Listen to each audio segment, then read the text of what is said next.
உலகின் முதல் சிவன் கோயிலான திரு உத்திரகோச மங்கை மங்களநாதர் கோவில் பற்றிய செய்திகளை இப்பதிவில் காணலாம். கைலாயத்தை வசிப்பிடமாகவும் காசியை சிறப்பிடமாகவும் கொண்டு சிவபெருமான் வாழ்ந்ததாக புராணங்கள் கூறினாலும் சிவனின் நாடு பாண்டிய நாடு. அவர் அவதரித்த தலமாக, அதாவது அவரது சொந்த ஊராக உத்திரகோச மங்கை சொல்லப்படுகிறது. திரு உத்திரகோச மங்கையில் திரு என்றால் அழகு, உத்திரம் என்றால் உபதேசம், கோசம் என்றால் ரகசியம், மங்கை என்றால் பார்வதி தேவியை குறிக்கின்றது. பார்வதி தேவிக்கு வேத ஆகமத்தின் மறைபொருளை எவரும் அறியாமல் ரகசியமாக கூறியதால் இவ்வூருக்கு இப்பெயர் வந்தது. சிவபெருமான் பார்வதி தேவிக்காக ரகசியமாக ஆனந்த தாண்டவம் செய்தது இங்கேதான். பூமியில் ஈசனின் முதல் தாண்டவம் இதுதான்.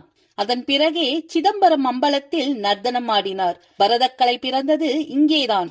உலகின் முதல் நடராஜர் சிலையும் உத்திரகோச மங்கையில்தான் ஸ்தாபிக்கப்பட்டது. மூலவராக நடராஜர் இருப்பதும் இந்த கோவிலில் மட்டும்தான். இந்த நடராஜரின் பெயர் ரத்தின சபாபதி. இவருக்கு கழுத்தில் பாம்பு இருக்காது, தலையில் கங்கை இல்லை, இடுப்பில் புலித்தோல் இருக்காது. புன்னகை முகத்துடன் சந்தன காப்புடன் அழகாய் காட்சி தருவார். நவரத்தினங்களில் ஒன்றான பச்சை மரகதம் இயற்கையாகவே மென்மையானது. ஒளி அதிர்வுகளை தாங்க முடியாத தன்மை கொண்டது. மத்தளம் முழங்க மரகதம் உடைப்படும் என்ற சொல்லிற்கு ஏற்ப ஒளி அதிர்வுகளில் இருந்து சிலையை பாதுகாக்கிறார்கள். இங்குள்ள நடராஜரின் திருமேனி வருடம் முழுவதும் சந்தன காப்பிட்டே காட்சி தரும். வருடத்தில் ஒரு நாள், சிவனுக்கு உகந்த நாளான மார்கழி மாத திருவாதிரைக்கு முதல் நாள் இந்த சந்தன காப்பு களையப்பட்டு பக்தர்களுக்கு மரகத நடராஜர் அருள்பாலிக்கிறார். அன்று மரகத நடராஜருக்கு நெய், பால், தயிர், தேன், மஞ்சள், நெல்லிப்பொடி, பஞ்சாமிர்தம் உள்ளிட்ட 32 வகையான அபிஷேகங்கள் நடைபெறும். நடராஜரின் திருமேனியில் ஆண்டு முழுவதும் பூசப்பட்டிருக்கும் சந்தனம் மருத்துவ குணம் உடையதாக கருதப்படுவதால் அந்த சந்தனத்தை வெந்நீரில் இட்டு குடித்தால் நோய்கள் தீரும் என்பது நம்பிக்கை. திருவாரூரில் பிறக்க முக்தி, சிதம்பரத்தை தரிசித்தால் முக்தி, திருவண்ணாமலையை நினைத்தால் முக்தி, காசியில் இறந்தால் முக்தி, அந்த வரிசையில் திரு உத்திரகோச மங்கை மண்ணை மிதித்தால் முக்தி. பூமி தோன்றும் போதே சுயம்புவாக தோன்றியவர் மங்களநாதர். திருவிளையாடல் புராணத்தில் வரும் வலைவீசி மீன் பிடித்த படலம் இத்தலத்தில்தான் நடந்தது.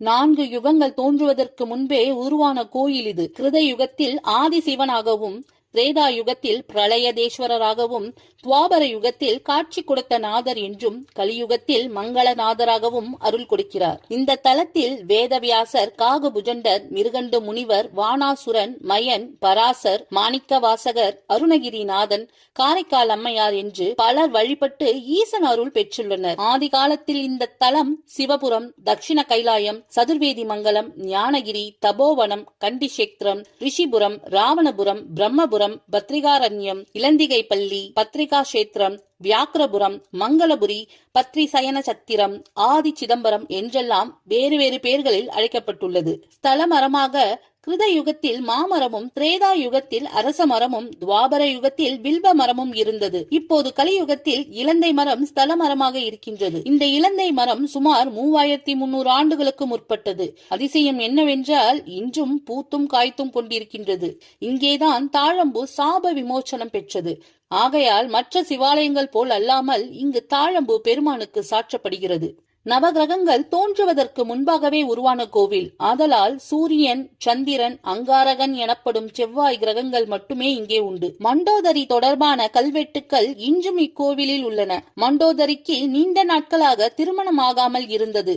உலகிலேயே சிறந்த சிவபக்தனைத்தான் திருமணம் செய்து கொள்வேன் என்றவள் ஈசனை நோக்கி தவம் செய்தாள். ஈசன் அருள்படி அவளை போன்ற சிறந்த சிவபக்தனான இலங்கேஸ்வரன் ராவணனை இந்த உத்திரகோச மங்கையில்தான் மணந்தாள். இவர்களுக்கு திருமணம் செய்து வைத்த காரணத்தால் தான் இங்கே இருக்கும் சுயம்புலிங்கத்திற்கு மங்களநாதர் என்ற பெயர் உண்டானது. மீண்டும் மண்டோதரி புத்திர பேறு வேண்டி பல இறைவனை நோக்கி தவம் இருந்தாள். அவள் மேல் பரிவு கொண்ட சிவபெருமான் அவளுக்கு புத்திர பேறு வரம் அளிப்பதற்காக இலங்கைக்கு செல்லும் முன் தன்னிடம் வேதத்தின் மறைப்பொருள் கேட்டுக்கொண்டிருந்த 1000 முனிவர்களிடம் வேத நூலினை பாதுகாப்பாக வைத்துக் கொள்ளும்படி கூறிவிட்டு மறைந்தார். இலங்கையில் எழுந்தருளிய இறைவன் மண்டோதரியின் முன்பு சிறிய குழந்தையாக உருவெடுத்தார். அப்போது அங்கே வந்த ராவணன் அக்குழந்தையின் அழகை பார்த்து அதனை தன் கைகளால் அள்ளி எடுத்து கொஞ்சி மகிழ்ந்தான். ராவணன் தீண்டியவுடன் உத்திரகோச மங்கை ஆலயத்தில் உள்ள திருக்குளத்தில் அக்னி வளர்ந்தது. அதனை கண்ட 1000 முனிவர்களும் சிவபெருமானுக்கு ஏதோ ஆபத்து என்று பதறினர். அதில் 999 முனிவர்கள் அந்த நெருப்பில் விழுந்தனர். அதில் ஒரு முனிவர் மட்டும் சிவபெருமான் கூறியபடி வேத நூலினை பாதுகாக்க உயிரை விடாமல் இருந்தார்.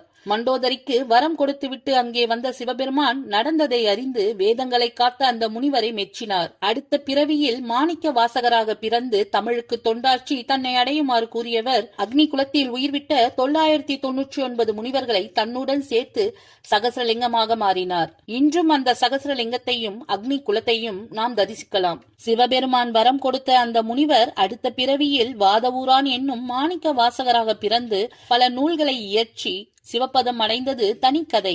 இக்கோவிலில் மாணிக்க வாசகருக்கு தன்னை போலவே லிங்க வடிவம் தந்து கௌரவித்தார் சிவபெருமான். இப்போதும் இத்தலத்தில் மாணிக்க வாசகர் லிங்க வடிவில் காட்சி தருகிறார். மண் முந்தியோ மங்கை முந்தியோ என்ற கூற்றிலேயே இதனுடைய பழமையை அறியலாம்.